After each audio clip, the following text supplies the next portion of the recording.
हाँ जी दोस्तों, फिर से एक बार आप सभी का एसआरजे मैथमेटिक्स पर वेलकम है। चलिए दोस्तों, बात करते हैं अपन आज जो है कक्षा 11 की जो प्रश्नावली 3.3 का जो है सवाल नंबर 5वें का पहला साइन 75 की जो है हमें वैल्यू फाइंड करनी है। तो बहुत ही इजी और आसान सवाल है, देखिएगा आप जरा ध्यान से। पहले अपन दोस्तों इसको क्या करेंगे, जैसे साइन 75 लिखा हुआ ना, अब साइन 75 डिग्री तो जो है अपनी जो टेबल होती है उसके अंदर कहीं पर नहीं होता है मान 75 डिग्री का। तो अपन इसको क्या करेंगे कि इसको ऐसे लिख देवे, 75 है ना, 45 को अलग ले लो, 45 डिग्री प्लस 30 डिग्री। क्या इसको दोस्तों मैं ऐसे लिख सकता हूं, साइन 45 डिग्री प्लस 75 डिग्री, इन दोनों को वापस जोड़ूंगा तो 75 आ जाएगा। अब देखना, इसको तो मान लो a और इसको क्या मान लो b, पहले वाले को तो मान लो a और दूसरे वाले को क्या मान लो b। तो अपना जो इस चैप्टर का जो सूत्र बनेगा, इस सवाल का, सॉरी चैप्टर का क्या, इस सवाल का, वो बनेगा sine a plus b, sine a plus b। और उसका आंसर क्या होता है sir, sine a cos b plus cos a sin b। I think ये करेक्ट आंसर है और आपको दिख भी रहा होगा, ठीक है। साइन a प्लस बी बराबर sine a cos b plus cos a sin b, जहां पर a क्या है दोस्तों 45 डिग्री और b क्या है 30 डिग्री। क्लियर ये चीज तो, ठीक है ना। अब आपको क्या करना है, इसमें मान रखना है। देखिएगा आप जरा ध्यान से, साइन a प्लस बी बना, इसका मान ये होता है sine a cos b, cos a sin b होता है। साइन a का मान कितना है 45 डिग्री, cos b का मान कितना है 20 डिग्री, प्लस cos a जो है दोस्तों a का मान कितना है आपके पास 45 डिग्री है, ये 45 डिग्री लिख दिया। साइन b का मान कितना है 30 डिग्री है, कोई दिक्कत नहीं है। इस फॉर्मूले के अंदर ये वैल्यूज अपन ने पुट कर दी। आगे देखना, साइन 45 का मान जो है टेबल के अंदर होता है 1/√2। फिर बीच में कुछ नहीं है तो क्या लगा दूं, इनटू लगा दूं। फिर cos 30 का मान क्या होता है √3 अपॉन में क्या होता है 2 होता है। फिर प्लस ये प्लस cos 45 का मान 1/√2 होता है, शायद यही होता है वैल्यू तो, हाँ जी कोई बात नहीं, चलिए। और बीच में कुछ नहीं है तो इंटू लगा दो, साइन 30 का मान 1/2 होता है। देखना जरा ध्यान से आप, ऊपर वाली संख्या ऊपर से गुणा होगी तो √3 आ जाएगा, ठीक है। फिर नीचे वाली नीचे से गुणा होगी तो 2 को आगे ले लूं और √2 को पीछे ले लूं, प्लस 1 गुणा होगा 1 से तो ये 1 और बटेवा में √2 को आगे ले लूं और √2 को कहां ले लूं पीछे ले लूं। इसके अंदर आपको कोई दिक्कत है क्या sir, sine a plus B बना लिया और उस फॉर्मूले के अंदर मान रख दिया, ऊपर वाली को ऊपर से गुणा करवा लिया और नीचे वाली को नीचे से गुणा करवा लिया और अंडर वाली को पीछे और सिंपल को आगे लिख लिया। फिर नीचे वाली संख्या अगर सेम होती है तो अंडर में सॉरी एलसीएम लेने की जरूरत नहीं पड़ती है, तो ऊपर √3 का 3 और प्लस 1 का 1, ये आंसर आ चुका है। इसमें किसी को दिक्कत है क्या सर, नहीं है ना। एक बार इसको रिपीट कर लेते हैं अपन, साइन 75 डिग्री था, साइन 75 को 45 प्लस 30 लिख सकते हैं। ऐसा क्यों लिखा, क्योंकि 75 टेबल के अंदर वैल्यूज में नहीं होता है इसलिए। फिर साइन इसको a माना इसको b माना, साइन a प्लस b बना, a प्लस b का formula sine a cos b plus cos a sin b होता है। चलिए a का मान तो हो गया 45 और b का मान हो गया 30, इसमें मान अपन ने रख दिया। साइन 45 का मान 1/√2 और cos 45 का मान √3/2 प्लस cos 45 का 1/√2 बीच में मल्टीप्लाई और sin 30 का मान ये लिख दिया। ऊपर वाली ऊपर से गुणा हुई, नीचे वाली नीचे से गुणा हुई, प्लस 1 से गुणा हुआ, √2 2 से गुणा हुआ, तो सिंपल जो होता है वो आगे आ जाता है और अंडर वाली पीछे उतर जाती है, गुणा नहीं होती वैसी उतर जाती है, ठीक है। नीचे वाली संख्या कभी भी सेम या समान हो तो उसको एक बार लिखते हैं और ऊपर वाली संख्या यूं की यूं, तो √3 प्लस का प्लस और 1 का 1। इज दैट क्लियर यहां तक। ये था हमारा इसका जो 5वें का पहला सवाल। अब 5वें का जो है सर दूसरा सवाल जो है अपन सोल्व करते हैं, देखना जरा ध्यान से। 5वें का जो है दूसरा सवाल क्या कहता है, देखना पांचवे का दूसरा सवाल ये कहता है कि टेन 15 डिग्री का मान हमें निकालना है। टेन 15 डिग्री का मान निकालना है। इसको भी चेंज कर लेते हैं। टेन 15 को कैसे लिख सकता हूं मैं? 45 डिग्री माइनस 30 डिग्री।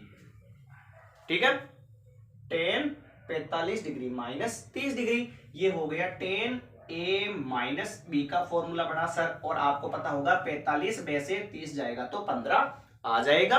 ठीक है, चलिए सूत्र क्या होता है इसका तो वो भी देख लेते हैं अपन। टेन ए माइनस बी बराबर होता है ten a minus ten b बटेवा 1 प्लस टेन ए और टेन बी। ये होता है सूत्र और वैल्यूज निकालनी है टेन 15 की, कोई दिक्कत नहीं है। अब ए का मान ए की जगह बी का मान, ये तो अपना सवाल के अंदर बन रहा है तो हमें मान इसमें रखना है सर। तो देखिएगा ध्यान से, टेन ए का मान कितना है 45 माइनस टेन बी का मान कितना है 30, तो टेन 30 डिग्री लीजिए बटेवा 1 और प्लस टेन ए का मान कितना है 45 डिग्री, बीच में कुछ नहीं है तो इंटू मान लो। और टेन बी का मान कितना है, टेन बी की वैल्यू 30 डिग्री। अब आपस अपन क्या करते हैं, इसको आगे सॉल्व कर लेते हैं। देखना, टेन 45 की वैल्यू क्या होती है 1 होती है, माइनस टेन 30 की वैल्यू कितनी होती है 1/0 1/2 1/√3, और फिर ये बटेवा लिखा सर, और ये 1 का 1 लिखा, प्लस का प्लस लिखा। टेन 45 वैल्यू 1 इंटू टेन 30 की वैल्यू कितनी हो जाएगी 1/√3। तो ये यहां तक तो लगभग एकदम ओके है।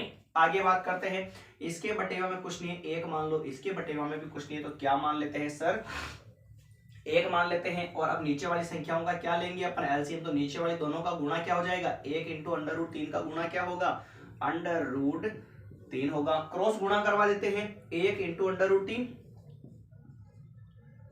बीच में माइनस 1 इंटू 1 हो जाएगा। फिर बटेवा कर लेते हैं, नीचे भी 1 और √3 का एलसीएम कितना होगा √3 होगा। क्रॉस गुणा करवा देते, वैसे 1 इंटू 1 ही होगा, कोई दिक्कत ही नहीं है। तो 1 इंटू √3 कितना होगा √3 होगा, बीच में क्या है प्लस है, और इधर 1 इंटू 1 कितना होगा 1 होगा। ये तो कट गया, देखो दूसरी स्टेप चौथी से कट जाती है, तो बचा क्या √3 माइनस 1 और बटेवा √3 प्लस 1। कोई दिक्कत है क्या सर इसके अंदर? नहीं है। ये यहां तक तो एकदम एक्यूरेट हो चुका है, पर दिक्कत ये है कि कभी भी जो है ऐसे बटेवा के अंदर जो है अंडरवुड वाली संख्या नहीं आनी चाहिए। ठीक है, बटेवा के अंदर अंडरवुड वाली संख्या नहीं आनी चाहिए। तो देखना जरा ध्यान से, इसको थोड़ा सा अपन सॉल्व कर लेते हैं। हर का परिमेय करण, हर का क्या कर लेते हैं सर परिमेय करण कर लेते हैं। दिख रहा है आप सभी को यहाँ पे, हर का क्या कर लेते हैं परिमेयकरण कर लेते हैं। हर का परिमेयकरण कैसे करते हैं तो देखना आप जरा ध्यान से, इधर देखना है ना, हर का परिमेयकरण कैसे करते हैं। ऊपर तो दे रखा है √3 माइनस 1 और बटेवा में दे रखा है √3 प्लस 1, यहां तक तो कोई दिक्कत नहीं है। ठीक है, हर का परिमेयकरण किया तो हर ये वाली संख्या तो इंटू लिखो, और अगर प्लस है तो दोनों जगह क्या आ जाएगा माइनस, और ये भी माइनस। आपको जो है इतना सा इस चीज पर थोड़ा सा फोकस करना है कि हर का जो है परिमेयकरण कैसे करते हैं, हर का परिमेयकरण कैसे करते हैं। देखना जरा ध्यान से, √3 माइनस 1 और बटे में √3 प्लस 1, ये तो अपन ने वैसा का वैसा ही उतार दिया, कोई दिक्कत नहीं है। हर का परिमेयकरण किया तो हर के बीच में अगर प्लस है तो ऊपर नीचे दोनों जगह क्या आ जाएगा माइनस, बीच में माइनस कर लोगे और वही संख्या ऊपर भी लिखोगे और नीचे भी लिखोगे। अब ऊपर वाली संख्या ऊपर से गुणा होगी, नीचे वाली संख्या नीचे से गुणा होगी, तो ऊपर वाली संख्या तो पूरी सेम है देखो, तो √3 माइनस 1 का क्या हो जाएगा होल स्क्वायर। और बटेवा में हमेशा ध्यान रखना, एक सर्वसमीका आप लोगों ने पढ़ी होगी, कौन सी, a plus B a minus B बराबर क्या होता है a स्क्वायर माइनस बी का स्क्वायर, ये होता है। यानी पहली संख्या का स्क्वायर माइनस दूसरी संख्या का, एक बार तो दोनों प्लस में और एक बार दोनों माइनस में, तो ये देखो प्लस में और ये माइनस में, यानी कि √3 का स्क्वायर माइनस 1 का स्क्वायर। कोई दिक्कत है? एक सर उसमें का और भी थी सर, कौन सी देखना, a माइनस बी का होल स्क्वायर बराबर क्या होता है, a square minus 2ab plus b का स्क्वायर, ये होती है। दिख रहा आप सभी को यहाँ से, दिख तो रहा? चलिए तो अब जो है ना इसके अंदर a minus B under root 3 को मान लो a और माइनस इसको मान लो b, a माइनस बी का होल स्क्वायर बन रहा है, तो यानी कि अंडर रूट 3 का स्क्वायर माइनस 2 इंटू बी का, a का मान क्या, अंडर रूट 3 इंटू a का मान क्या है 1, प्लस b का स्क्वायर यानी 1 का स्क्वायर, और बटेवा स्क्वायर से अंडर रूट कटा तो क्या बचा 3, और माइनस 1 का स्क्वायर क्या हो जाएगा 1 हो जाएगा। यहां तक किसी को कोई दिक्कत है क्या सर? नहीं है, कोई दिक्कत नहीं है। अब देखना अपन इसको आगे सोल्व करते हैं, पहले इसको थोड़ा सा यहाँ तक समझ लेते हैं, फिर आगे इसको एक बार पूरा सोल्व कर लेंगे। तो सर 10 पे 15 था, उसको अपन ने 15 जो था उसको 45 माइनस 30 लिख दिया, इसको a मान लिया, इसको b मान लिया, तो 10a माइनस b बराबर 10a minus 10b बटेवा 1 plus 10a और 10b, ये बनता अपना फॉर्मूला।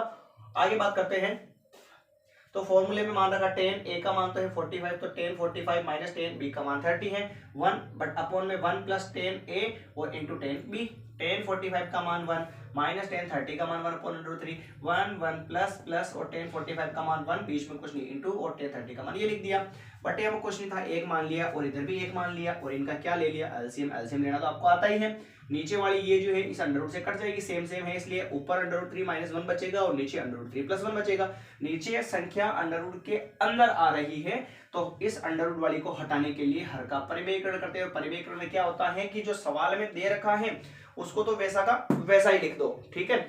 फिर नीचे वाली संख्या जो है उसका चिन्ह उल्टा करके ऊपर भी लिखो और नीचे भी लिखो, तो प्लस है तो माइनस और इधर भी नीचे माइनस, ठीक है। ऊपर वाली संख्या ऊपर से तो दोनों पूरी सेम है, तो पूरी कोष्टक में बंद होकर होल स्क्वायर लग जाएगा, और नीचे एक बार प्लस में है और एक बार माइनस में है, एक बार प्लस में एक बार माइनस में हो तो पहली संख्या का स्क्वायर माइनस दूसरी संख्या का क्या लगा देते हैं सर, अपन स्क्वायर लगा देते हैं। इसमें किसी को दिक्कत है क्या? नहीं है। चलिए फिर यहां तो बना a माइनस बी का होल स्क्वायर, यूं नहीं कि 3 में से आप एक को घटा दो और 2 कर लो, ये अंडर रूट वाली संख्या है और ये सिंपल संख्या है, ना ही घटेगी ना ही जुड़ेगी, तो पहले को a मान लो दूसरे को b मान लो, यानी a माइनस बी का whole square. a minus B का होल स्क्वायर यानी कि जो है a का स्क्वायर माइनस b का a स्क्वायर माइनस 2ab है ना, a square minus 2ab plus b का स्क्वायर, और नीचे स्क्वायर से अंडर रूट कट गया तो 3 बच गया, माइनस का माइनस, a का स्क्वायर क्या हो गया 1 हो गया। अब इसको ऊपर क्या कर लेते हैं, थोड़ा सा यहां से मिटा देते हैं। स्क्वायर से अंडर रूट कट गया तो कितना बचा सर 3 माइनस 2 इंटू 1 तो हो गया 2, और अंडर रूट को लिख दो पीछे, और प्लस में क्या बचा 1 का स्क्वायर क्या होगा सर 1 होगा। स्क्वायर से अंडर रूट कट गया 3 माइनस 2 इंटू 1 तो 2, अंडर रूट 3 को पीछे लिख दिया, 1 का स्क्वायर 1, और 3 में से 1 गया, कितने बच गए सर 2 बच गए।